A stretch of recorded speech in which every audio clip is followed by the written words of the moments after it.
Seja bem-vindo ao Seminário de Teologia e Vida Cristã Palavra da Vida. Você está em mais um curso de teologia cuja proposta é fazer alargar o seu conhecimento na área teológica. Um curso descomplicado, contextualizado, provocativo, reflexivo e que faça sentido para a nossa vida cotidiana, porque entendemos que não só a construção conceitual da teologia, respeitando as correntes da teologia construída nesses quase 2000 anos, mas isso só não é suficiente. Nós pretendemos que a partir do entendimento bíblico, dos conceitos esclarecidos, nós possamos reproduzir isso em uma espiritualidade no nosso cotidiano. A gente vai iniciar essa matéria chamada de eclesiologia, né? A página aqui, 147 do nosso livro, tá? Nosso livro didático, nosso livrinho, esse aqui, que vocês têm aí, ou tem em casa, página 147, é para vocês lerem, tá? Até semana que vem, né? Até a próxima aula, terem lido pelo menos até a página 152. Ou seja, 5 páginas apenas. Fácil demais, né?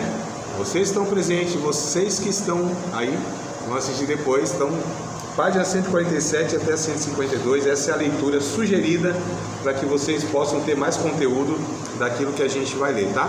E aí o que acontece? As próximas semanas, mesma coisa. Cada semana, 5 páginas. Aí leu até a 152, da 153 até a 158, 159 até a 164 e assim por diante. Tranquilo, amados? Amém? Amém. Antes que a gente comece aqui, os livros, a gente sempre indica livros, né? Sugere livros para que vocês possam comprar ao longo aí da matéria, tá? A Igreja, o País e o Mundo. O desafio ou desafios a uma fé engajada. Esse autor aqui, Robson Cavalcante, faz uma falta absurda no cenário nosso, tá? Não digo que não há alguém que o substitua, porque graças a Deus tem um pessoal novo aí, né? Que já era um veterano, professor de universidade lá de Pernambuco, um pastor, inclusive, de igreja anglicana, e ele tem alguns livros excelentes. E esse aqui é o que eu estou recomendando dele, tá? Um dos melhores autores nesse tema aqui. Então, a Igreja, o País e o Mundo. Então, adquiram ele, amados. Qual a missão da igreja? Tá? Se tudo é missão, nada é missão. Então, a gente precisa entender que tudo é missão. Tudo não é missão. Se tudo é missão, nada é missão. Então, qual é a missão da igreja? Kevin DeYoung e o Greg Gilbert são 2 autores, né, que escreveram esse livro aqui. Esse também estou sugerindo para que vocês comprem, tá? Reimaginando a igreja. Esse aqui também é excelente, Frank Viola, para quem busca mais do que simplesmente um grupo religioso. Então ele vai abordar também sobre a igreja. Vou deixar esses aqui por último. Esse aqui, A Treliça e a Videira, um dos melhores livros que eu já li na minha vida, tá? Esse aqui, não só em relação à igreja, né, ao tema igreja, mas assim, no geral, dependendo do tema, um dos melhores livros que eu li na minha vida. Um livro excelente, coisa impressionante, só para vocês entenderem. Ele fala, vocês sabem o que é treliça, né? Tem aqui, aquela gradezinha de madeira, onde a plantazinha vai ramando lá, né? No caso aqui a videira, né? Videira de rama. E ele vai falando sobre a videira, a treliça como sendo essa estrutura toda aqui, né? Prédio, todas essas coisas físicas. E a videira como sendo a vida da igreja, que são as pessoas. Então a gente não pode confundir ou inverter essas coisas. Ou seja, isso existe para beneficiar as pessoas, servir as pessoas. E nós pessoas para servir a engrenagem, a estrutura e a manutenção disso. Então a gente precisa, né, entender isso muito claramente. Nossa, André, você vai 6, deixa eu ver, 3, 4, 5, 6 livros. Eu não vou conseguir comprar 6 livros não, mas nem eu consigo. Tá difícil o negócio. Mas assim, quer comprar 2, que é indispensável desses, todos eles são importantes, mas esse aqui, esse. Eu gostaria muito que vocês lessem, conhecessem esses 2 livros aqui, esses 2 autores, tá? Esses aqui. Se conseguir todos, ótimo, que maravilha. Vocês vão ter um conteúdo assim excepcional, tá? Faz a lista, eu vou postar depois no grupo lá, fotografar capa por capa. Posso até fazer uma pesquisazinha de valores. Ponho lá para vocês, né? Quem sabe vocês, eu quero, a gente faz um pacotão, compra tudo de uma vez, que é ganhando frete, né, mano? Quando a gente faz uma compra única, né? Mas assim, esses 2 aqui, esses aqui. Vou até postar eles primeiro lá, tá? Então, se vocês puderem comprar, nossa, como vai ser bom. Agora esses dois aqui eu deixei por último, não que seja menos importante, eles são excelentes, tá? Ó, 9 marcas de uma igreja saudável. Pensa num livro também para quem quer estudar esse tema assim, fora de série, impressionante. Na verdade, esse 9 marcas se tornou um ministério, só para vocês entenderem, né? O ministério, estou falando em relação ao tema, lá dos Estados Unidos. Então, se tornou um ministério, tanto é que é ministério 9 marcas. Né? E aí, por exemplo, tem esse 9 marcas de uma igreja saudável e esse aqui, ó, a igreja intencional, que é o mesmo autor, né? Mark Dever, aqui no caso tem um segundo escrevendo com ele, mas esse Mark Dever aqui é o principal autor, né? Edificando seu ministério sobre o Evangelho. Um livro também assim excepcional. Só para vocês entenderem, esses dois livros aqui, ou esse conteúdo desses dois livros, eu pego uma base daqui para dar o tema de igreja, só que em nível superior, em nível de bacharel, tá? Então, só para vocês entenderem aqui como que aqui tem um conteúdo assim completo, extraordinário, tá? Mas vamos devagar, são 6 livros, não podendo adquirir os 6, esses 2. E aí depois os 4, aleatoriamente, podem comprar. Tudo bem, amados? Então vamos para frente? Vamos lá. A igreja, a gente vai estudar, né? Estudo sobre a igreja, que é a eclesiologia. A palavra eclésia é a palavra grega que traduzido é a palavra grega que traduzido é igreja. Aleluia, glória a Deus, aleluia. Na igreja recomenda-se que desligue os celulares nos cultos, né? Às vezes os pastores falam isso, né? Desliga o celular, não acontece. Acontece nas melhores famílias, não se preocupa não. Amados, ó, algumas palavras na Bíblia, preste atenção que isso aqui eu acho bem interessante. Eu acho que eu já falei em alguma matéria para vocês, mas vale relembrar isso se eu já falei. Algumas palavras na Bíblia não foram traduzidas. Vocês lembram que eu falei isso? Elas não foram traduzidas, foram transliteradas. E qual a diferença? Traduzida é quando você pega a palavra, o significado dela, e você traduz. Por exemplo, a palavra batismo ou batizar. A palavra batizar não é a palavra do idioma de língua portuguesa. Ela foi inserida na língua portuguesa. Ela não foi traduzida da Bíblia. O que seria a tradução? Seria, ao invés de falar assim, ó, você vai se batizar, você vai ser imergido. Aí sim seria uma tradução. Então a palavra batizar, ela, na tradução é imergir, tá? E ela não foi traduzida na Bíblia. Na Bíblia está batismo, né? Quem crê e for batizado, não está quem crê e foi imergido. Só que ela foi transliterada. A palavra presbítero também não foi traduzido, foi transliterado. Porque se fosse para a gente traduzir a palavra presbítero, ia ser colocado ancião ou idoso. É a palavra, seu significado. Deixa eu ver outra palavra. Arrependimento. A palavra metanoia lá no... Então assim, ó, baptizo, né, no grego, batizar. Aleluia. Aí... Se quiser desligar lá, que eu acho que caiu o trem e travou ali, viu? Vai lá, meu irmão, Pezão, você que tem mais envergadura que os demais, não mexe não. Isso. Cuidado aí para não... É só desligar. Isso. Isso tudo é gravado, é tudo ao vivo aqui, ó. Pronto. Você vê aqui, quem... Isso, caiu o trem lá.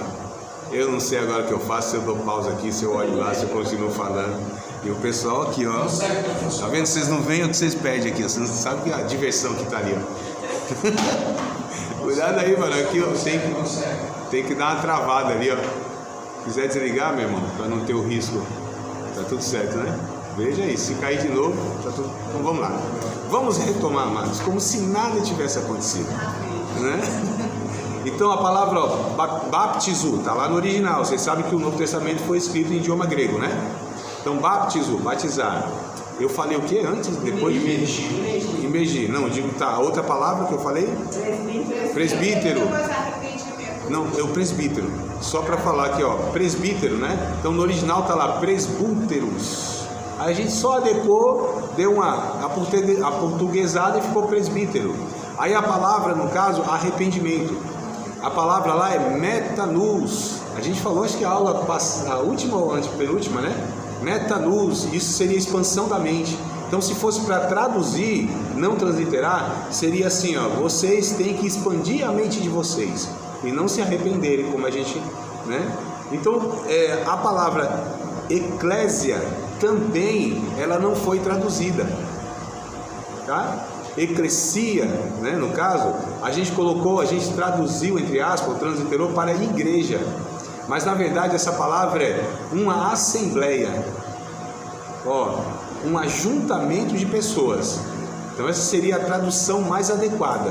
Ao invés de igreja, seria assembleia ou ajuntamento de pessoas, né?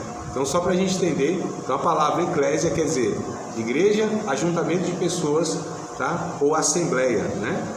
O que a gente vai estudar nessa matéria? Igreja e reino de Deus, é um ponto, tá? Igreja e reino de Deus. Isso aqui não está no livro, isso aqui é um material extra que eu estou trazendo para vocês.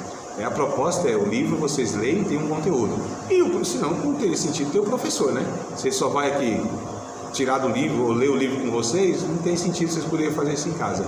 Então aqui a minha aula, na verdade, é um plus, é um acréscimo, tá? Fonte, resultado das minhas pesquisas e tudo mais. Então, igreja e reino de Deus é um ponto. Segundo ponto que nós vamos estudar nessa matéria, a natureza da igreja, ou seja, identidade e missão dessa igreja, tá? Terceiro ponto, estrutura e governo da igreja. Nós vamos estudar estrutura e governo da igreja, né? Organismo e organização, qual a diferença dessas coisas? Organismo e organização.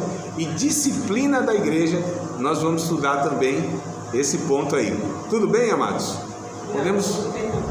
Quer que eu repita para anotar? Sim. Então vamos lá. Eu depois vou fazer o seguinte, se vocês me lembrarem. Eu já estou aqui me precavendo, né? Estou me protegendo, porque se eu falar que faço e não faço, aí fica ruim para mim. Eu já sei que minha memória não ajuda muito, então se vocês me lembrarem, eu pego lá e digito tudo, ou passo para vocês escrito. Mas anotem aí. Vamos estudar o quê? Igreja e reino de Deus. Igreja e reino de Deus. Esse é o primeiro ponto. A aula de hoje, inclusive. A natureza da igreja é o segundo ponto que nós vamos estudar. A natureza da igreja. Aí vocês podem colocar entre parênteses, né? Identidade e missão. Ou seja, essa natureza nós vamos falar sobre a identidade e a missão da igreja. Terceiro ponto.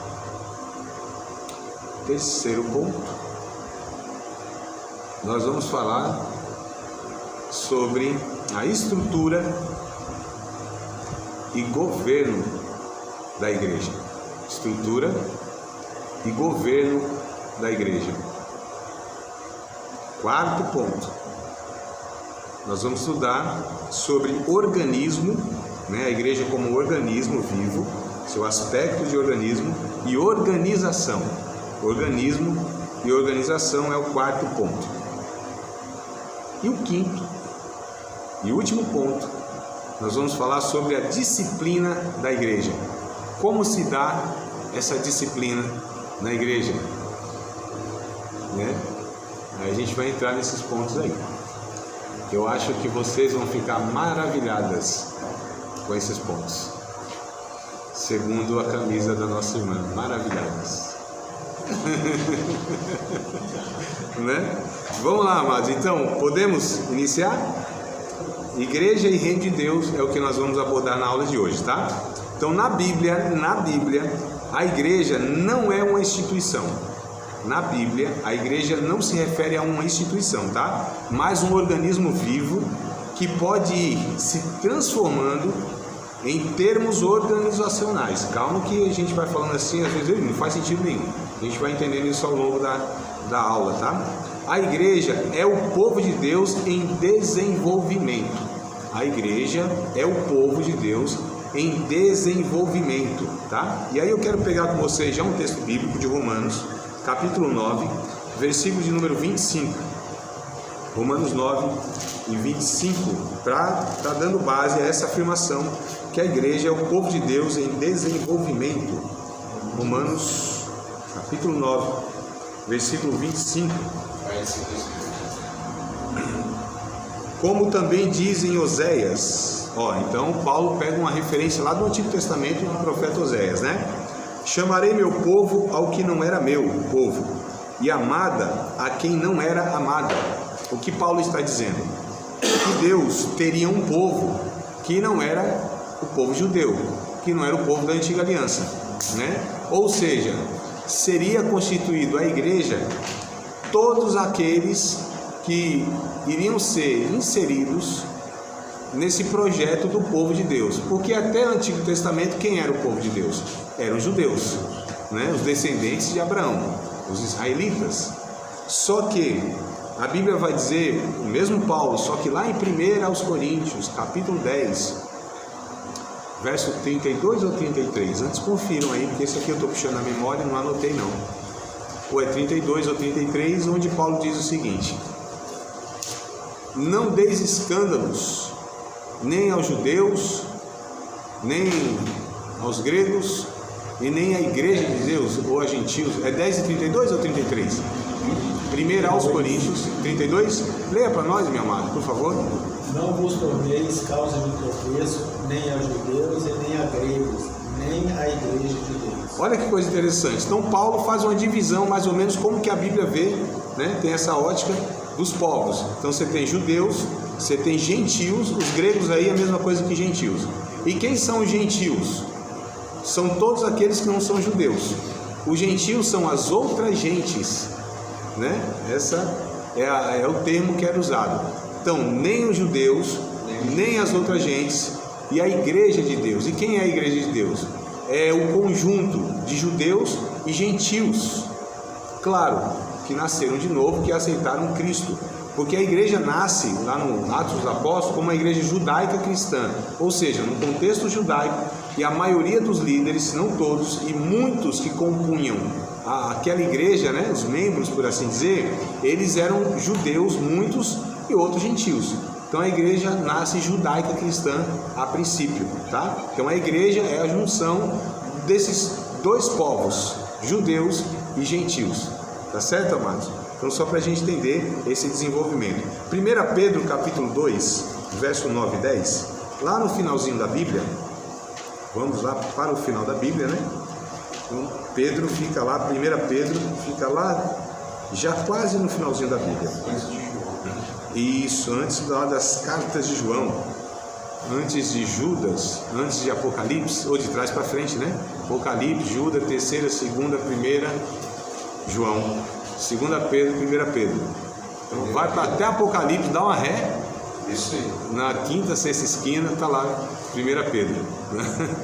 1 Pedro capítulo 2, versos 9 e 10, falando da igreja ainda, né? Veja que coisa interessante. Mas vocês são geração eleita, o sacerdócio real, a nação santa, o povo adquirido, para que anuncieis as virtudes daquele que vos chamou das trevas para a sua maravilhosa luz. Vós que em outro tempo não erais povo. Verso 10, tá? 1 Pedro, agora capítulo 2, verso 10 agora. Vocês em outro tempo não eram povo de Deus, no caso, né? Mas agora sois povo de Deus. Que vocês não tinham alcançado misericórdia, mas agora alcançaram misericórdia. Então olha como o apóstolo Pedro vai falar a respeito da igreja. Nós fomos escolhidos por Deus como sacerdócio real, sacerdócio de um rei ou de um reino, né, amados? Então olha que coisa interessante quando a gente faz comparação, por exemplo, com o povo da antiga aliança, com o povo judeu do Antigo Testamento. Eles eram, na verdade, o povo que representava Deus na humanidade. Ou deveria ser, pelo menos, né? Não for direito, mas deveria ser. Era o projeto de Deus. Então havia lá um povo escolhido por Deus. E dentre esse povo de Deus havia uma tribo que eram os sacerdotes, né? Então você tinha uma tribo dentre as 12 tribos de Israel que era um sacerdote, ou seja, eles na verdade representavam Deus para a nação de Israel.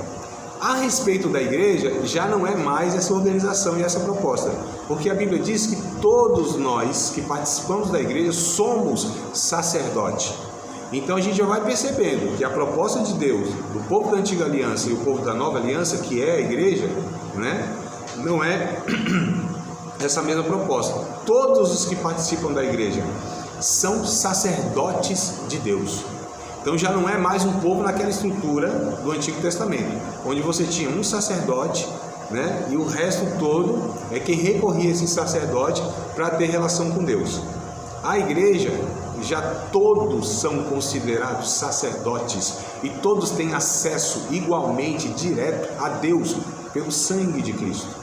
Então a gente já vai aqui, ó, opa, então igreja muitas vezes não é o que a gente ouve em alguns lugares. Já não nos chamamos mais de servos, mas sim como amigos. Exato, mas por que eu estou pontuando isso? Porque a gente percebe que em muitas organizações, em muitos ajuntamentos, né, que nós chamamos de igreja, é ensinado que lá tem um sacerdote sobre os demais. Isso não é bíblico. A igreja de Cristo não tem essa estrutura nem essa proposta, amados. Liderança é uma coisa. Liderança não é sacerdote sobre o resto dos irmãos. Tá certo? Então, igreja a gente vai aprendendo que ela tem aí algumas características distintas.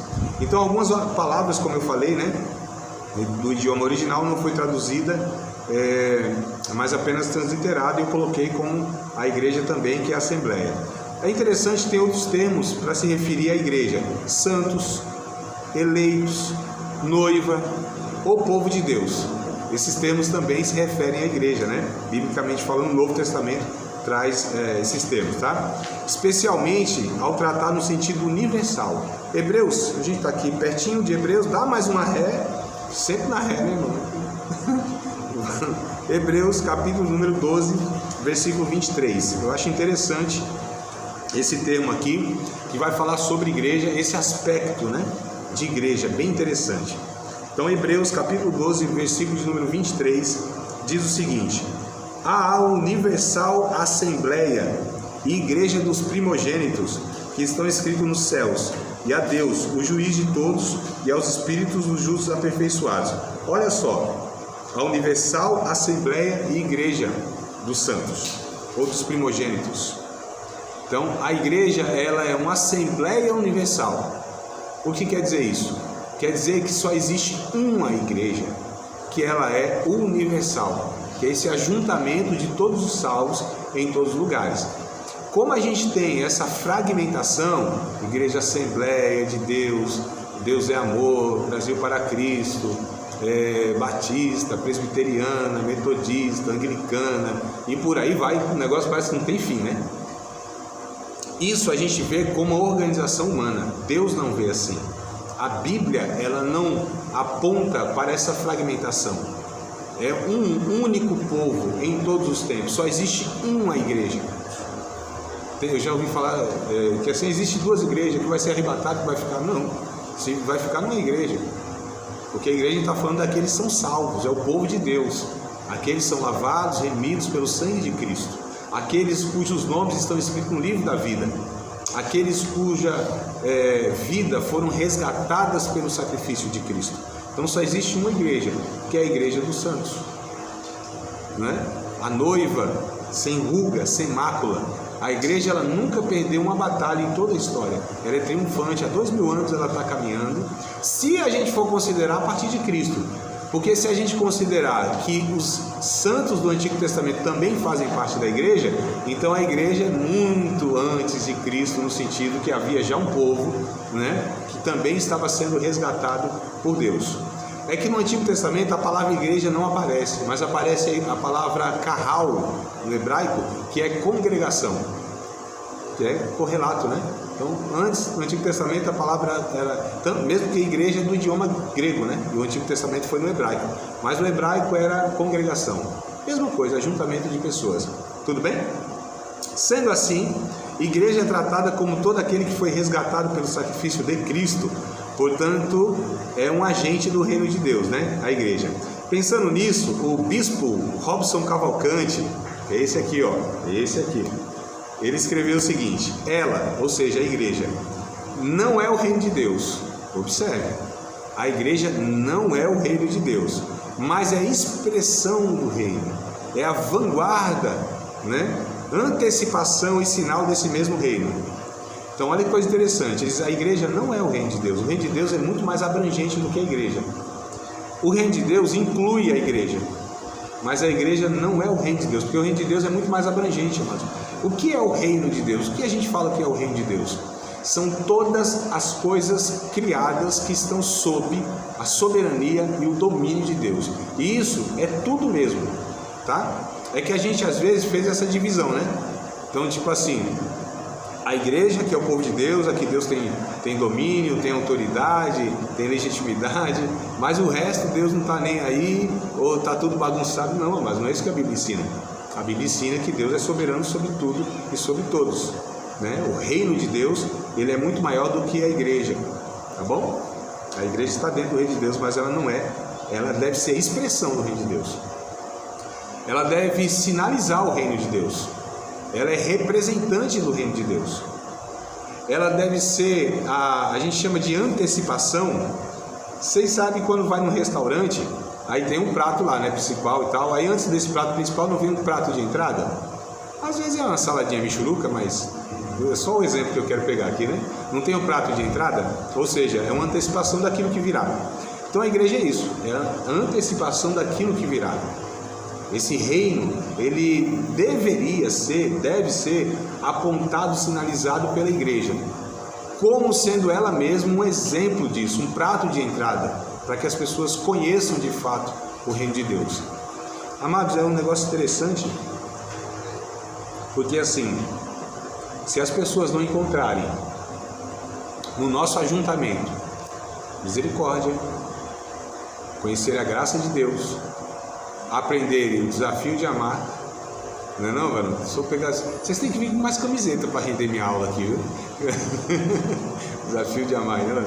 Se não aprender o que é amor, o que é misericórdia, o que é empatia, o que é graça, o que é perdão, o que é honestidade, o que são as virtudes, vai aprender aonde?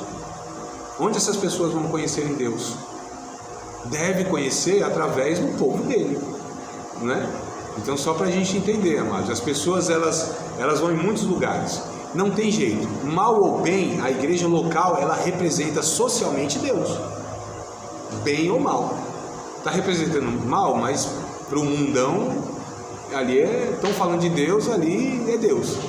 É essa relação que eles fazem, embora a gente sabe que tem igreja aí que de Deus só tem um nome na placa, né, amados?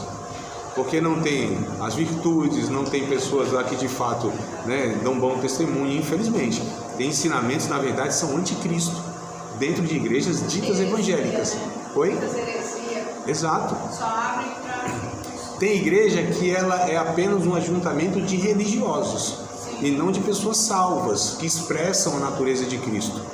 Mas, bem ou mal, a igreja local, e a gente chama isso de organização, é por isso que eu falei, nós vamos falar o que é organismo e o que é organização. Então a gente não pode confundir essas coisas, né? Organização é uma coisa, até tem uma necessidade para uma estrutura social, mas isso não é igreja aos olhos de Deus. Eu chamo de um mal necessário, eu vou falar depois o porquê que eu chamo de um mal necessário, né? Tem uma igreja, pastor, que não vou falar o nome dela, né? Ela começou muito bem no começo, até visitei ela umas 3, 4 vezes, meu irmão, meu filho. E ela começou muito bem, em determinado momento ela desandou e tinha muita gente com ela. Porque muitas vezes tinha um manifestar de Deus através da revelação, a pessoa procurar a revelação dos problemas, né? Porque ele é a bênção do Senhor. E em determinado momento se perdeu. E aí esse ajuntamento. Tem ajuntamento que Paulo disse, não é para bem, não é para mal, né? Tem ajuntamento. Tem um ajuntamento que Paulo disse que ele não elogiava esse ajuntamento. Eu não vou louvar vocês por causa disso, vocês não têm louvor nenhum. Vocês se ajuntam só para mal, não para bem, porque vocês não discernem o corpo de Cristo. Cada um come a sua própria ceia, é egoísta. Estava falando da igreja de Corinto. Quando eles se reuniam nessa igreja para adorar a Deus, era tudo bagunçado, né? As pessoas elas eram contendeiras, tinha a chamada, teologicamente, que a gente fala um termo bem técnico, eu vou usar aqui, tá? Panelinha, né? Então assim, você percebe como Paulo vai dizendo, ó, essa é a igreja de Corinto. Ele falou, não, calma aí, isso aqui não caracteriza a igreja de Deus. Então vocês vão aí ajeitando para vocês melhorar nesse negócio. Então vamos lá. Criada a igreja, né? Segundo o coração de Deus, dentro da economia da salvação, tá? ela é formada de gente com suas personalidades, temperamentos e histórias de vida. Amado, isso aqui que é o grande desafio. Eu brinco assim, mas de uma forma muito séria. Inclusive eu vou escrever um livro, se Deus quiser, talvez esse ano eu comece esse livro, tá? E já tem um título dele, já vou anunciar para vocês o título, né? O título é assim: viver com os irmãos no céu vai ser a glória. Viver com os crentes aqui na terra, aí já é outra história. Então assim, para a gente entender, e é muito sério isso, né? Porque na igreja você tem essa diversidade, pessoas com personalidade diferente. A igreja tem tudo para dar errado, perceba. Gente com personalidade diferente, temperamento diferente, histórias diferentes, cabeça diferente. Se duas pessoas se ajuntam no casamento e já dá problema, imagina 100, 200, 300 no mesmo lugar. Imagina só. Então a igreja é essa diversidade, só que isso é a beleza da igreja. Porque quando essas diferenças, essas divergências, na igreja ela se apresenta, o Espírito de Cristo tem a condição e a capacidade de ir equalizando e amadurecendo essas pessoas. Porque assim, amados, se a gente tem um ajuntamento de tudo igualzinho, é muito complicado isso aí. Quando um cara lá de cima manda e todo mundo obedece, eu fico muito preocupado. Quando não há discordâncias, divergências, não há crescimento. Porque são nas diferenças que nós vamos amadurecendo. Vou dar um exemplo rapidinho do casamento. Quando é o casamento, duas pessoas e uma quer sempre se impor sobre a outra, anula a outra e é uma relação de opressão. Isso não é relação saudável. Quando um manda e o resto tem que obedecer, eu não sei por aqui. Lá em São Paulo, em algumas igrejas, corre essa conversa. Manda quem pode, obedece quem tem juízo. Eu não sei se já chegou aqui. Já chegou aqui essa frase do inferno? Isso é engendrada lá nos quintos dos infernos, mano. Isso não pode vir de Deus de forma nenhuma. Manda quem pode, que relação é essa? E obedece quem tem juízo? Quem é que pode mandar? Eu pergunto. E eu respondo: Deus. E mesmo assim ele não usa desse seu poder legítimo, inclusive, para se relacionar com as pessoas. Não é isso que Jesus ensina. Então eu acho muito complicado quando a gente tem um ajuntamento onde as diferenças não são respeitadas. Olha que coisa interessante. Está até correndo aí nas redes sociais esse trechozinho da Bíblia, né? Que está lá em Gênesis, quando Deus criou o homem, e aí diz assim: não é bom que o homem esteja só. Lhe farei uma ajudadora que seja idônea, né? Uma auxiliadora que seja idônea. Lá no termo original, lá no hebraico, está assim: lhe farei uma opositora. Isso não é uma carta para as irmãs discordar dos maridos assim aleatoriamente. Mas olha como Deus faz a mulher como sendo opositora, não é adversária, é opositora. Para que esse homem não seja refém da sua soberba, do seu orgulho, do seu autoritarismo. Então a mulher se opõe sabiamente. Então são nessas oposições que a gente cresce, né? Na discordância que a gente cresce, nos questionamentos que a gente cresce. E a gente se protege nisso, porque ninguém é absoluto. Então, em uma sala de aula onde o professor sempre acha que sabe mais, sabe tudo, e nunca aceita a posição, o ponto de vista e a opinião dos alunos, essa relação ela não é saudável, ela não é espiritual, ela não é bíblica. Há algo muito perigoso nessa relação. E isso vai para toda a relação das nossas vidas, né? Então, igreja é contemplado isso. A Bíblia diz que a multiforme graça de Deus é revelada na igreja. Me parece que é Efésios. Vamos ver aqui, me veio na mente agora. Eu estou um bom pentecostal hoje, vendo tudo quentinho do céu aqui, viu, mano? Então... Ai, meu Pai amado. Deixa eu ver se é Efésios capítulo... Vocês que são também bons de Bíblia aí. 3, Efésios 3 e 10. 3 e 10. Isso, 3 e 10. Olha que coisa interessante. É bom demais esse texto do capítulo 3 aqui. Aliás, Efésios fala da igreja, né? Efésios fala do corpo de Cristo. O tema que Paulo aborda nessa carta aos Efésios é o corpo de Cristo. Cada carta, cada livro, principalmente as cartas de Paulo e os do Novo Testamento, eles têm tema, tá? Vou dar um exemplo. Colossenses, Paulo aborda a supremacia de Cristo. Cristo como sendo a cabeça do corpo. Ele é soberano. Efésios, ele fala sobre o corpo de Cristo. essa igreja, esse povo, essa família. Tá? Então, quer estudar sobre igreja? Carta aos Efésios, amados. Capítulo 3, verso 10, vamos direto no ponto. Para que agora, pela igreja, a multiforme sabedoria de Deus seja conhecida dos principados e potestades nos céus. Olha só, a multiforme sabedoria de Deus deve ser conhecida pela igreja. Esse ajuntamento de diversidades, porque Paulo diz aqui no capítulo 4, na sequência, ele vai falar que nós somos a igreja, o corpo de Cristo, e nós somos uma unidade. Um só corpo, uma só fé, um só Pai, um só Deus, um só batismo, né? Só que ele vai falar da diversidade desse corpo. Ou seja, Paulo fala de uma unidade e não uma uniformidade, amados. Nós não somos soldadinhos de chumbo, todo mundo igual, porque a igreja é constituída dessa diversidade. E aí entra a sabedoria de Deus, a soberania de Deus, que conduz, ministra. Amados, é um negócio impressionante, uma pregação bíblica, ungida pelo Espírito Santo. Você tem 200, 300, sei lá quantas pessoas lá no auditório, e aí a pessoa prega a palavra e o Espírito Santo ministra sobre a vida de cada um. Só que lá você tem pessoas não só diversas no sentido de personalidade e temperamento, mas em vivência, em momentos distintos, passando situações totalmente diferentes, condições na vida, estão em etapas, em fases da vida. Tem gente lá que está acabando de casar, tem gente lá que está tendo o primeiro filho, tem outro lá que está quase indo sendo arrebatado, estão entendendo, né? Bem pertinho de Jesus, já findando a vida, com netos, bisnetos. Tem um que está casando, outro está divorciando. Um foi despedido do emprego, outro recebeu uma promoção, outro está indo no emprego. Outro está entrando na faculdade, outro está se aposentando. Você tem uma diversidade absurda ali, e o Espírito Santo ministra, e a palavra de Deus alcança. É uma coisa, tem que ser Deus, não pode ser, não tem como ser nenhuma ação humana contemplando tudo isso. Então ela é criada segundo o coração de Deus, dentro da economia da salvação, é formada de gente com suas personalidades, temperamentos e histórias de vida, situada no tempo e no espaço, na cultura e na conjuntura.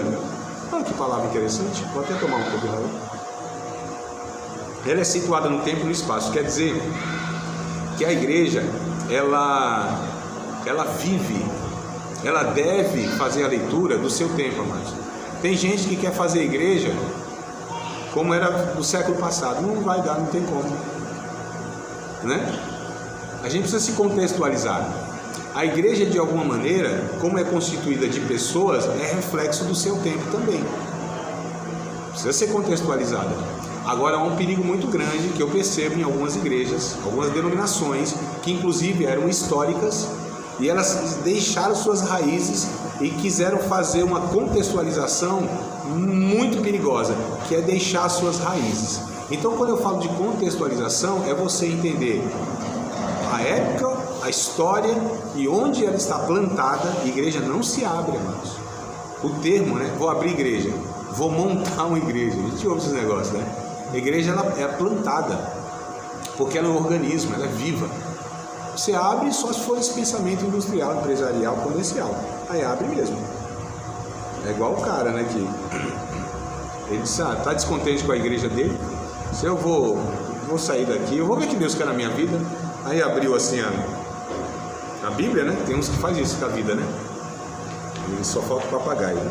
Você aqui em São Paulo tem uns papagaios lá na praça, que coisava assim a manivela, cantava a musiquinha, ele ia lá e tirava um versículozinho. Então tem uns que lidam com a Bíblia desse jeito, né? Vai lá, deixa eu ver que Deus quer falar comigo. Aí abriu aqui, aí ele pegou aquela passagem lá que o filho de Davi, ele é morto lá, fica pendurado lá na árvore e tal, o Absalão, né? Aí tava lá, o Davi, né, lamentando, Absalão, meu filho Absalão. Falou, pronto, Deus quer que eu abra um salão. E aí foi abrir um salão lá, uma igreja. A piada foi ruim, ainda bem que a esposa não está aqui, senão ela tá balançando a cabeça para mim. É por isso que a piada é ruim, o povo nem entende e não dá risada aí, ó. É sinal que é ruim. E se eu precisasse explicar, ia ser pior ainda. Então vamos lá, amados, falando seriamente aqui, é só para vocês, né? Ver se tá tudo... que tava bem assim, caiu uma copa coisa, meu Deus do céu. Meu Deus, você não... Eu que não entendi essa. Essa é pior que a minha, irmã Juliana. O senhor tá falando aí que a pessoa vai lá, vou abrir aqui a pessoa, entendi. Eu entendi. É perigoso esse negócio. É perigoso esse negócio de conduzir a Bíblia, a vida, né? Lidando com a Bíblia assim. Mas voltando na seriedade do negócio. Então, a igreja se planta, ela nasce. E ela deve nascer como fruto de missões. E não como de discordâncias, desavenças, brigas, rebeldias e outras coisas, né? Então, quando a igreja... Um dia o irmão falou assim para mim: André, eu prefiro uma igreja em cada esquina do que um bar em cada esquina. Eu falei, bom, socialmente pode ser melhor, espiritualmente eu não sei se é boa, não. Né?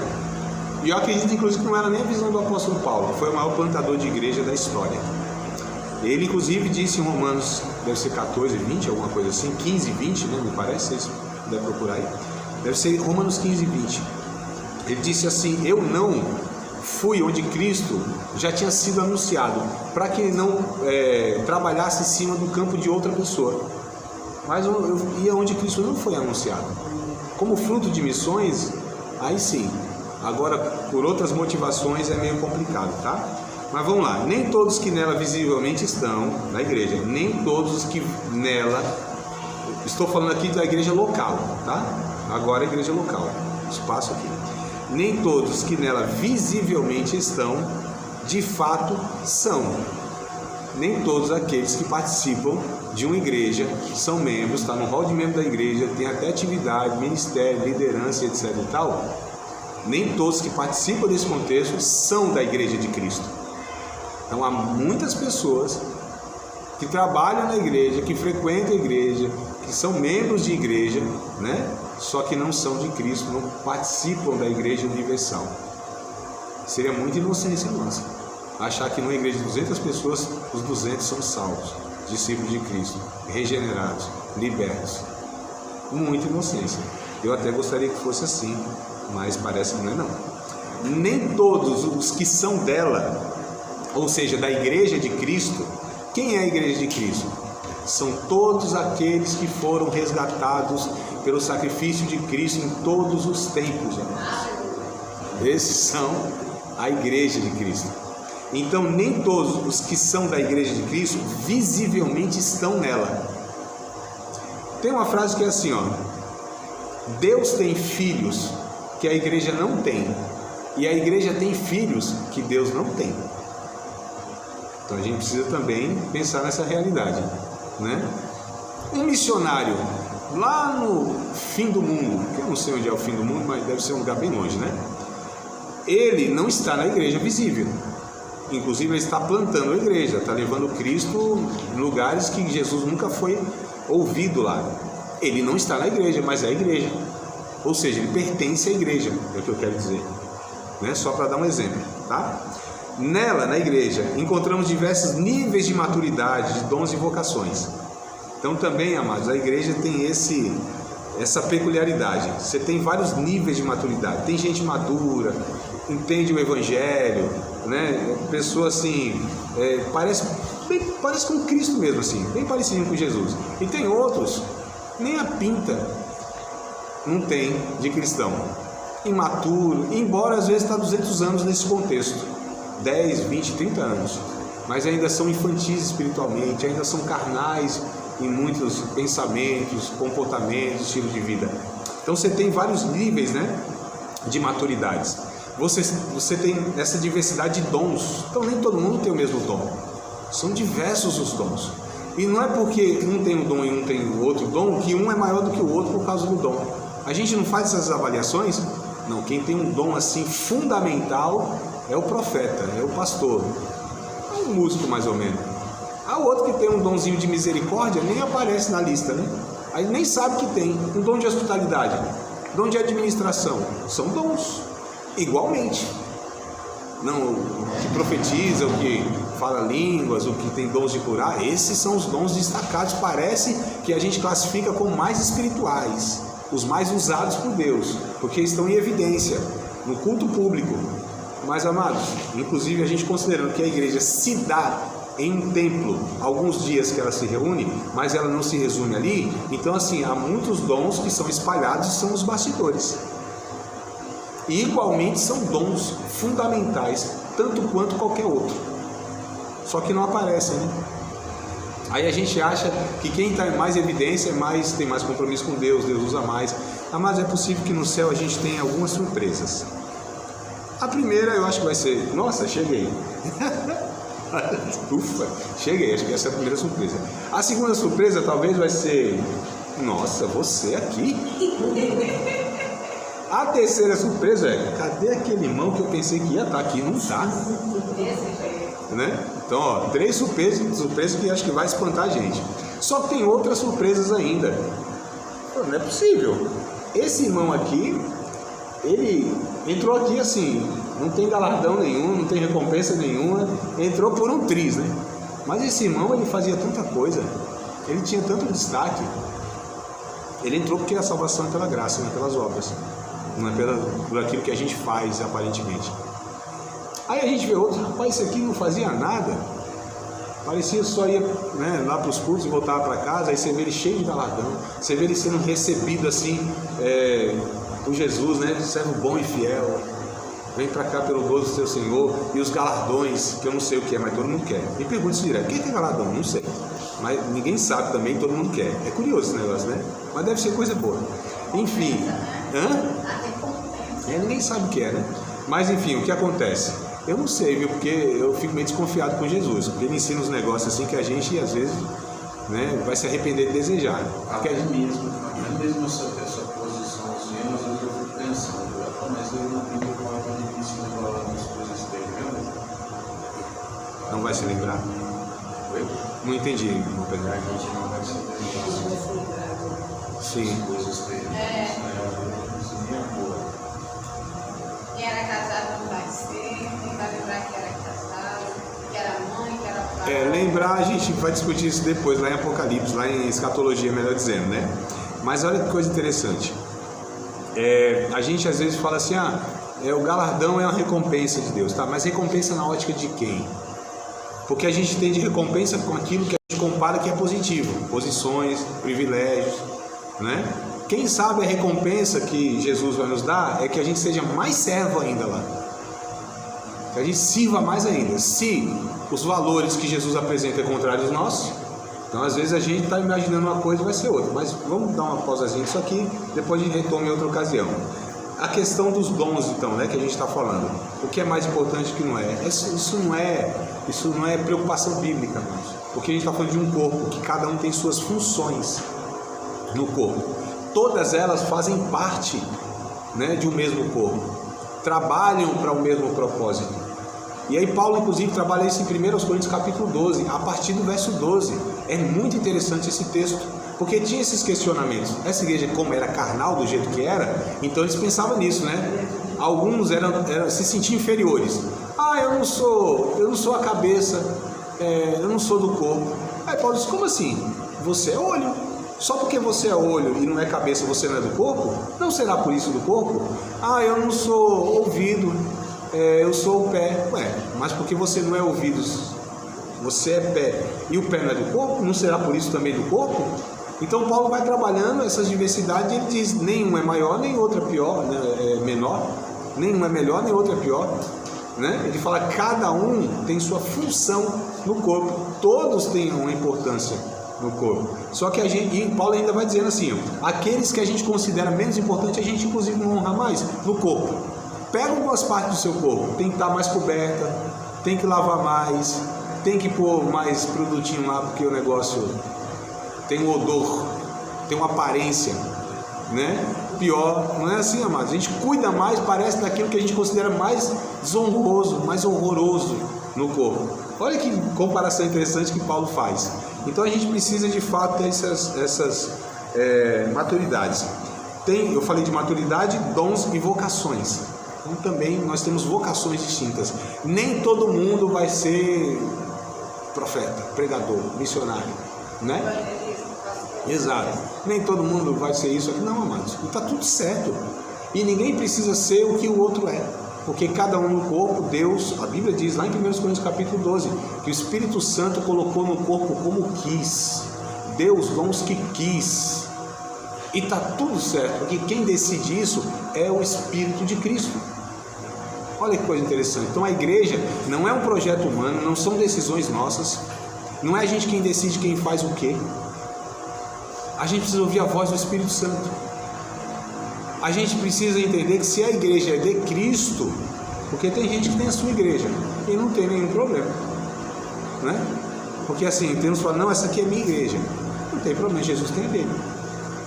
Pode edificar a sua e Jesus está edificando a dele. São coisas diferentes, né? Jesus, se eu edifico a minha igreja, tem gente edificando a sua igreja. Se é a sua igreja, então Jesus não tem nada a ver e ele faz do jeito que ele quer. Mas se é a igreja de Cristo, aí a gente precisa ouvir Cristo. Aí os nossos projetos pessoais, os nossos gostos, amados, eu não tenho direito de plantar uma igreja, administrar uma igreja segundo o que eu acho. A gente precisa ouvir o que Jesus diz a respeito da sua igreja. Tanto é que Jesus diz, quem tem ouvidos ouça o que o Espírito diz às igrejas. E ele vai listando em 7 igrejas lá, ó, vocês estão errados nisso, vocês são reprovados nisso, isso aqui, né? Tá tudo errado, tal. Ele elogia 2 nessas 7 aí, mas as 5 lá parece que tá um negócio feio, feio mesmo. Vamos lá. Ela, a igreja, é essencialmente missionária, enviada com um conteúdo e um propósito.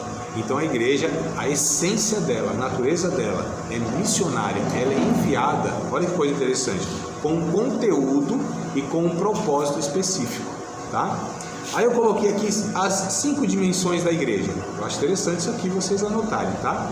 São palavras técnicas, mas depois eu explico uma por uma, resumidamente, claro. As dimensões da igreja são koinônica, com K,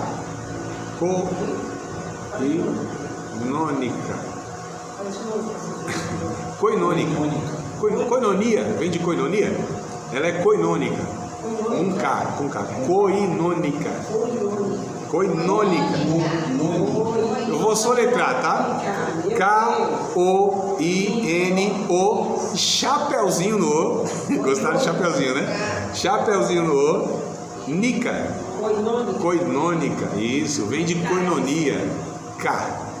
No final também? Não, é com CA. No final é CA. Koinônica. Ela é koinônica. Ela é didática. A igreja. Significa? Calma aí, deixa eu falar rapidinho, eu falo cada uma depois, tá? Ela é koinônica, ela é didática, ela é diaconal, koinônica, didática, diaconal. Vou falar outra palavra aqui mais complicada, mas vamos devagarzinho, é com K também. Ela é querigmática, gemudo, querigmática. Ela é querigmática, K-E-R-I, gemudo, mática, querigmática. Eu vou também compartilhar tudo isso aqui com vocês. Então vamos lá, koinônica, didática, diaconal, querigmática. Onde parou? Querigmática. Na didática. Didática? Então tá certinho, então tá atualizada. Querigmática e profética. Não se preocupa que eu vou pôr no grupo lá, tá, amada? Não se preocupe. E é profética, tá? Repetindo a última vez, koinônica, didática, diaconal, querigmática e profética. O que isso quer dizer? 5 dimensões de uma igreja. Ela é koinônica, ela deve viver em comunhão. Uma igreja bíblica saudável, ela precisa nutrir a comunhão entre os irmãos. A gente precisa amenizar, amados, se não extinguir, é meio difícil extinguir, mas a gente precisa amenizar as desavenças, as brigas, tá certo? As pessoas precisam viver em comunhão, precisam viver como uma família, que ainda que tenha suas diferenças, mas aquilo não seja prejudicial, que não haja ofensas, disputas. Então a igreja de Cristo, ela tem comunhão uns com os outros. Nós precisamos. Oi? Exato.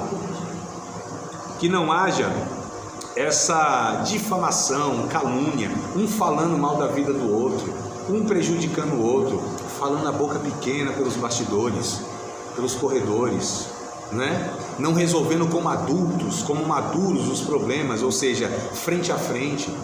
resolvendo de fato como deve ser resolvido os problemas, que é inevitável, amados, como a gente falou, são uma diversidade de pessoas, personalidade, temperamento, maturidade diferente, característica diferente, origem diferente, educação diferente.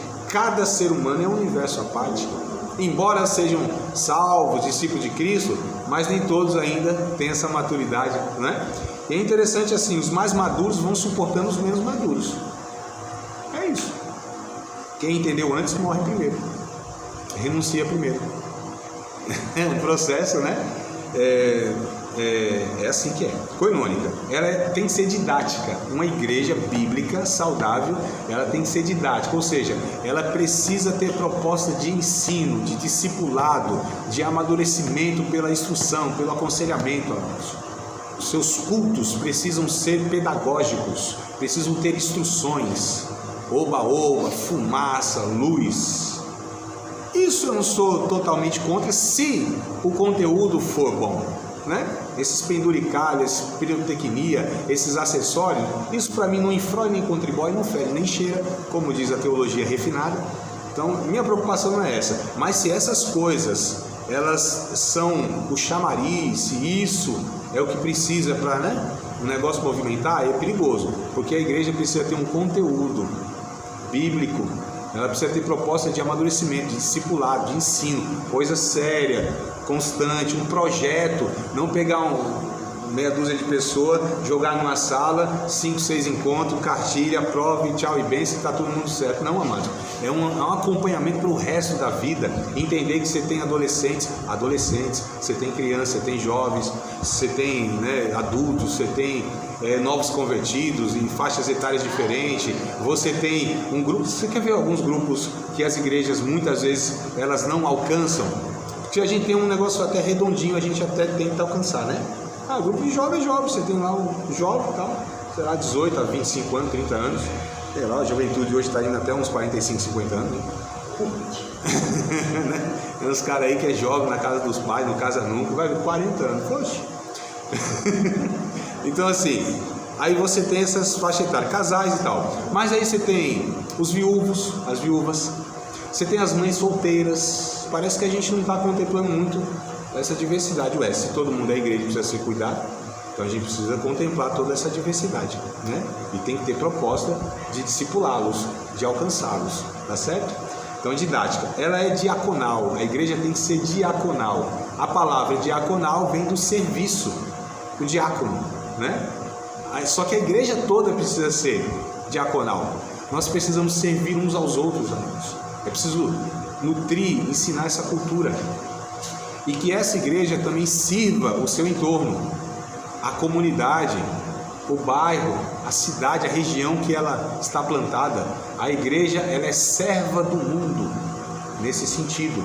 Ela precisa ser, porque assim, se uma igreja, a gente já vai até tratar isso em outra matéria chamada missões urbanas. Isso eu vou especificar mais, dar detalhes e discutir mais. Mas se uma igreja, com a estrutura que ela tem, essa aqui semelhante, outras mais aí que são coisa assim absurda, né? Tem igrejas aí que eu conheço e elas têm assim um orçamento, né, gasto mensal de 120, 150 mil reais. Estou falando de água, luz, um funcionário aqui é mais do que muita empresa, né, por aí. Então 120, 150, 100 mil reais mês. Então você imagina a estrutura, o arquitetônico disso aí. Só que você vai ver o entorno lá, aí cortiço, morador de rua, refugiado, criança na rua e tal. Eu falei, mas calma aí, como você tem um patrimônio desse, de não sei quantos milhões de prédio, e não serve a comunidade? Se não serve a comunidade, não serve Deus, não serve para nada. É um elefante branco, socialmente falando. Se deixasse aquela igreja implodisse, se ela sumisse, não ia fazer falta para ninguém no entorno. Então ela não está servindo, não é diaconal. Tem alguma coisa deformada nessa proposta de igreja. Então vamos lá. Koinônica, didática, diaconal, ela tem que ser querigmática.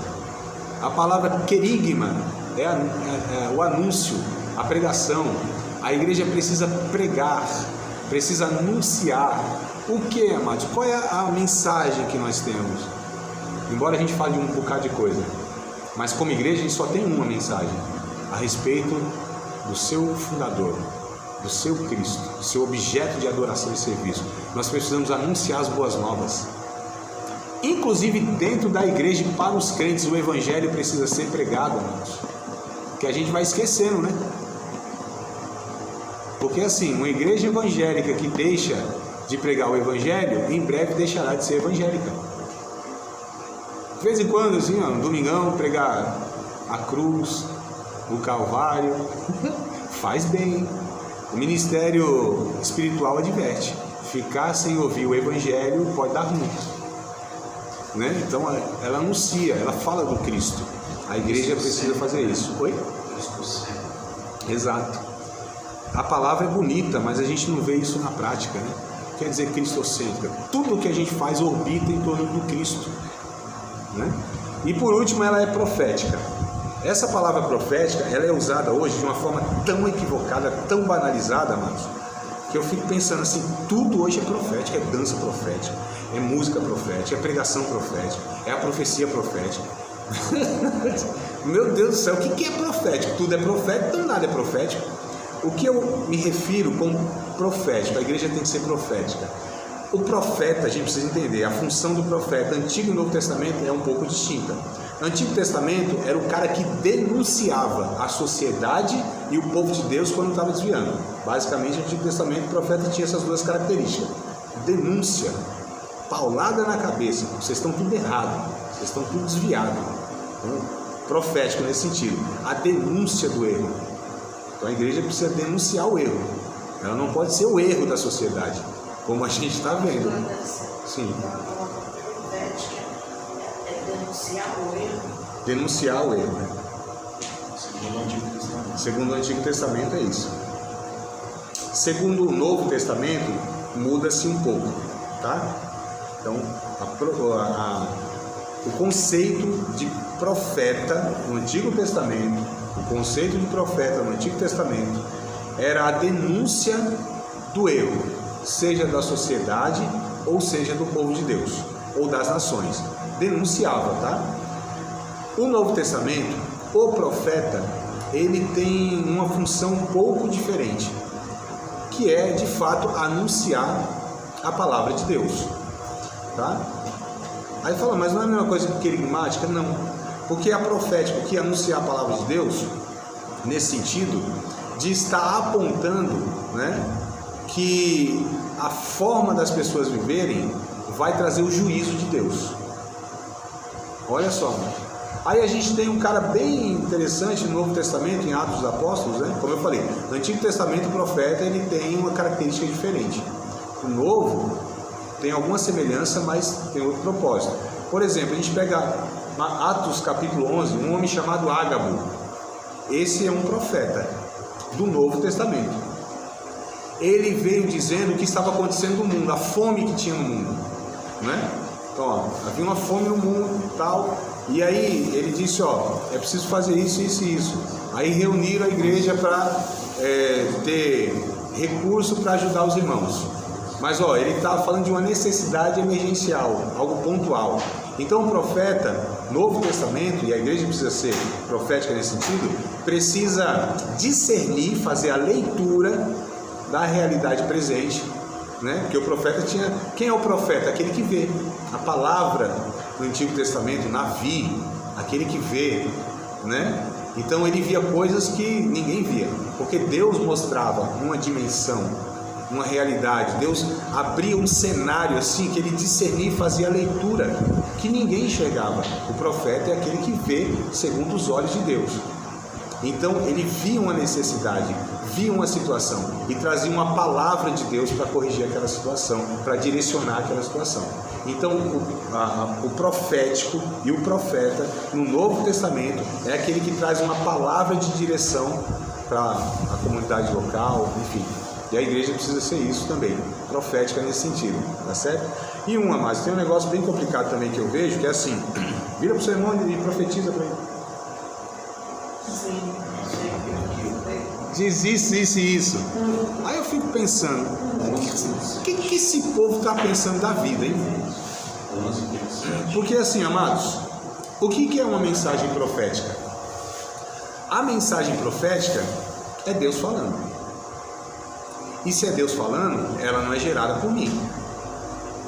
Eu posso até ser um profeta ministerial, porque você tem o dom de profecia, que é uma coisa específica, e a gente vê isso bem definido lá em Atos também. Se vocês quiserem o texto, eu pego aqui e compartilho com vocês. Para mim, esse texto aqui, tem outros tal que vai trabalhar isso, mas para mim esse texto aqui é o mais... É o que traz mais essa distinção, né? O capítulo 21 de Atos. 21 de Atos. Capítulo 21 de Atos. Versículo de número 8, 9 e 10. E até adiante, né? Esse 8, 9 e 10 eu acho que já é suficiente.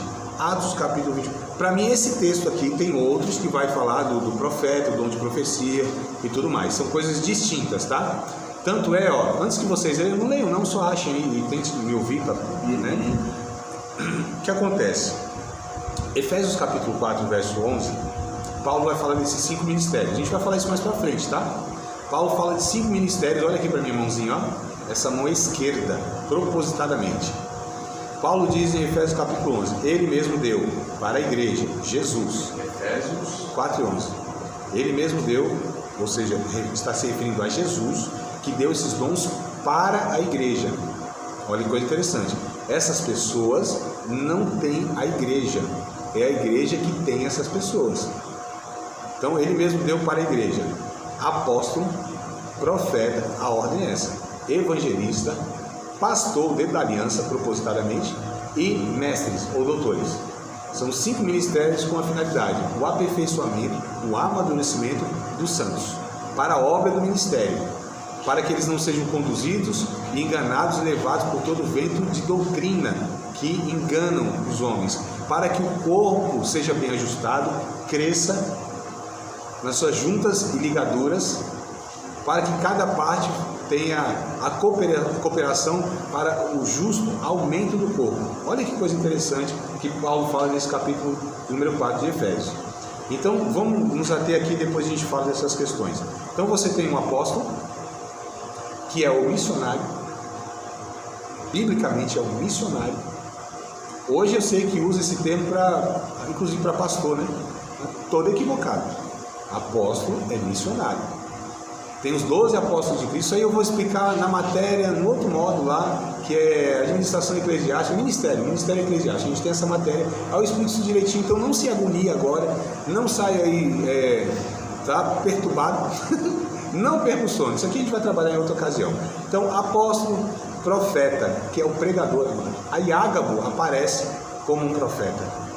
Silas, Barnabé, se não me falha a memória, Judas, aqui em Atos, capítulo 15, aparecem como profeta. Capítulo 13 de Atos, havia na igreja de Jerusalém profetas e mestres, são pregadores, tá? Você tem Apolo, um outro profeta. Mas é profeta não como os irmãos do Antigo Testamento e sim do Novo Testamento. Então esses homens trazem essa mensagem profética. E aí Paulo, em 1 aos Coríntios, capítulo 14, ele diz que os espíritos dos profetas estão sujeitos aos profetas. Ele quer dizer que cada profeta, ele tem um autodomínio e ele decide, inclusive, quando vai falar a mensagem que recebeu de Deus. Agora, interessante é a mensagem que recebeu de Deus. O profeta não gera a mensagem, ele tem a responsabilidade de transmitir a mensagem. Então, a mensagem profética não sou eu que decido quando eu vou transmitir. Porque se Deus não me deu essa mensagem, por que eu vou falar? De mim mesmo. Então essas coisas são balela, besteira. Vira para o seu irmão e profetiza. Meu Deus, quem gera a mensagem profética dentro do profeta, primeiro tem que ser profeta, ou ter o dom de profecia.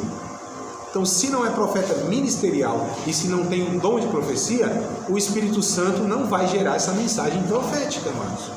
E aí aqui em Atos capítulo 21, a gente vê a diferença entre profeta e pessoas que profetizam. São coisas diferentes. O profeta tem o dom de profecia. Os que profetizam, necessariamente, não têm o dom de profeta. Entenderam essa parte? Tranquilo mesmo? Entenderam tranquilo ou não? Senão eu retomo aqui. Tem pessoas que têm um dom de profecia. 1 Coríntios capítulo 12, né? Paulo vai dizer que você tem lá dons de línguas estranhas, de discernir espíritos, de variedade de língua, dom de profecia. Então é um dom carismático que a gente chama. Existe o dom ministerial. O dom ministerial é o ministério de profeta. O cara é um profeta, é um pregador. É que hoje a gente coloca como pregador itinerante, né? Nem todo pregador itinerante, infelizmente, tem um dom de profeta. Mas é outra história, outra conversa. Mas esse pregador, como Ágabo, como Apolo, eles vão pregando em vários lugares enviados por Deus. Esse é o dom ministerial de profeta. O profeta, como ministério, como ministro, como obreiro, ele tem o dom de profecia, porque ele vai transmitir a mensagem que o Espírito Santo lhe concede, ou por meio da pregação, ou por meio da exposição da palavra, ou por meio de uma anunciação de uma mensagem que ele recebeu do Espírito Santo, tá? Emergencial, naquela ocasião, para aquela pessoa. E a Bíblia diz um negócio interessante lá em 1 Coríntios capítulo 14, que quando esse sujeito, né, que está profetizando na igreja, toda a igreja deve ouvir e julgar essa profecia. E nunca, em um culto público, dois devem se levantar e falarem juntos. Quando um fala, o outro senta e se cala. E que isso aconteça 2 ou 3 vezes, porque o culto não pode se resumir nessas... né? Então vamos lá, tranquilo a diferença? Capítulo 21, verso 8, 9 e 10. No dia seguinte, partindo dali Paulo e nós, que com ele estávamos, chegamos a Cesareia e entrando em casa de Filipe, o evangelista, que era um dos sete diáconos lá, né? No capítulo 6. Olha só. Ficamos com ele. Tinha Filipe, 4 filhas donzelas virgens que profetizavam. Então tinha 4 meninas, filhas de Filipe, o diácono, que elas profetizavam, ou seja, eram usadas através do dom de profecia. E demorando-nos ali por muitos dias, chegou da Judéia um profeta por nome Ágabo. Então vocês perceberam? Ágabo era um profeta ministerialmente falando daquilo que Paulo diz lá em Efésios 4 e 11. Essas meninas, elas profetizavam porque eram usadas através do dom de profecia. Então é só essa diferença que eu queria falar para vocês. Mas resumindo, a questão é: nenhum nem outro fala quando decide, amados. Tá? Eu estou falando dessa mensagem profética. É só corrigindo essas questões. Olha para o teu irmão e profetiza para ele. Não, isso é uma bobagem. Isso é uma besteira, uma infantilidade. Não tem como fazer isso. Quer dizer, tem porque o povo fala. Eu estou falando espiritualmente. Não é Deus conduzindo isso. Isso é para animar a situação, né? Eu chamo de animador de palco. Muitos fazem por ignorância, eu sei, mas sim, mano.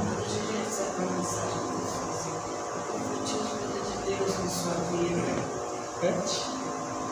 Então, isso não tem sentido, não é bíblico. Eu posso até desejar coisas boas para a tua vida. Como se dissesse, eu estou desejando a vida de Deus. Sim, então a gente precisa só trocar a palavra. Eu desejo coisas positivas, eu desejo bênção sobre a sua vida. Mas eu falar, eu profetizo, esse termo que eu acho inadequado pelo fato de que a Bíblia trata a profecia como uma mensagem gerada pelo Espírito Santo e transmitida pela pessoa.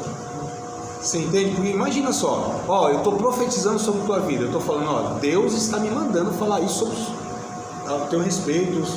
Aí é muita responsabilidade, mano, de falar aquilo que Deus não gerou em mim. As emoções, a gente tem até desejo, né? Eu queria tanto profetizar, eu queria tanto que acontecesse isso, mas se Deus não está gerando isso em mim, eu sou um irresponsável em falar para a pessoa que é uma profecia.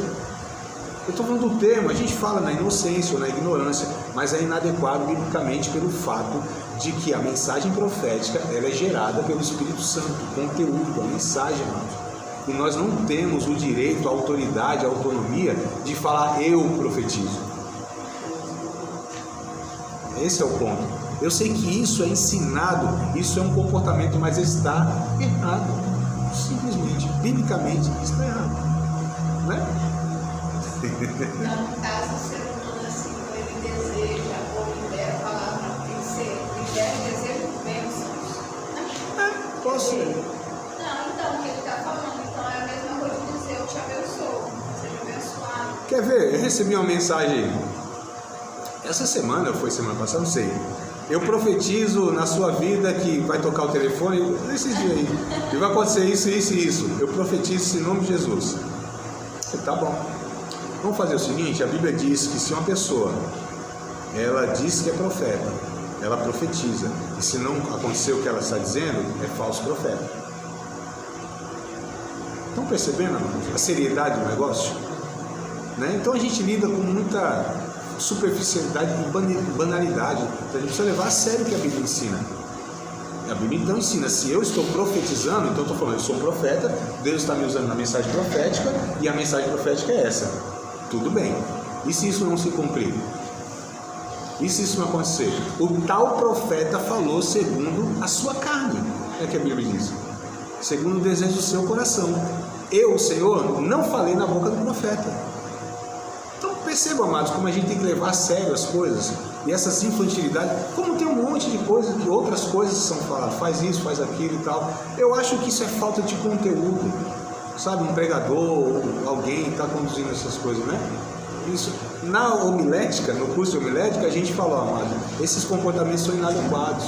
Não é assim que um pregador do evangelho ele deve se portar. A gente deve expor a palavra, pregar a palavra, instruir. E não ficar fazendo esses movimentos e tal, gera, né, coisas assim inadequadas. Então é um comportamento que deve ser corrigido. A frustração também, caso não aconteça para quem é certo. Mas o perigo é isso, né, Márcio? Que a gente está falando em nome de Deus, a gente está falando coisas que o Espírito Santo não autorizou falar, que não gerou falar. Então eu posso fazer qualquer coisa, eu posso falar no meu nome, é melhor. Não, isso aqui foi Deus que mandou você falar? Não, pelo menos eu não estou distinguindo que é Deus. Se foi Deus é outra história, eu até não sei, mas como eu sou prudente e responsável, é mais um desejo do meu coração.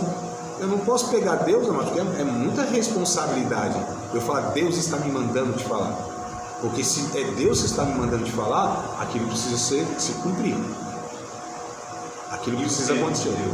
E o tempo de Deus. Então, mas qual é esse tempo de Deus? Porque é fácil também eu falar e me esquivar. Não, o tempo é indefinido. Aí é fácil. Um dia para ele são 100 anos para nós. 1000 anos, né? Então, mas aí eu acho que é uma esquiva muito grande, né? É uma esquiva muito grande. O tempo, Deus não falou o tempo. Amados, a questão é, primeiro, eu acredito em tudo que a Bíblia ensina. A Bíblia ensina que o Espírito Santo usa a pessoa, dá uma mensagem para ela para compartilhar com outros. Isso aí não tem dúvida. Não tenho dúvida alguma. Agora, o que eu percebo que frequentemente não é isso que acontece. Isso frequentemente. E é tão fácil distinguir isso. É isso. Se eu estou falando, né? Se eu estou falando que eu estou profetizando, então eu estou falando é Deus que está me gerando a mensagem. Isso aqui vem de Deus. Tá certo. Se eu estou profetizando, isso não acontece, aí é muito fácil para o cara falar, mas e o tempo de Deus? Aí, a fé que não teve fé aparecer. Aí é tudo esquiva, né, da pessoa. Aí você tem um monte de coisa, você não teve fé suficiente, não é o tempo de Deus, você não estava na posição de Deus quando eu te falei, você estava na posição de Deus quando eu te falei, agora não está. Amados, né? Então, enfim, o que eu quero corrigir é só essa questão, essa ideia de profético. Na verdade, toda essa conversa é para corrigir essa ideia de profético. Tá bom? Participar de mais uma aula de um dos nossos cursos do Seminário de Teologia, Vida Cristã, Palavra da Vida. Espero que tenha te abençoado, não só alargado o seu conhecimento teológico, mas que tenha também atingido o teu coração para que você possa, a cada dia mais, reproduzir a vida de Deus nas suas relações cotidianas. Se você ainda não é aluno oficial de um dos nossos cursos, se inscreva aqui no contato que vai aparecer do WhatsApp. Também nos siga nas redes sociais, se inscreva no nosso canal, compartilhe à vontade e Deus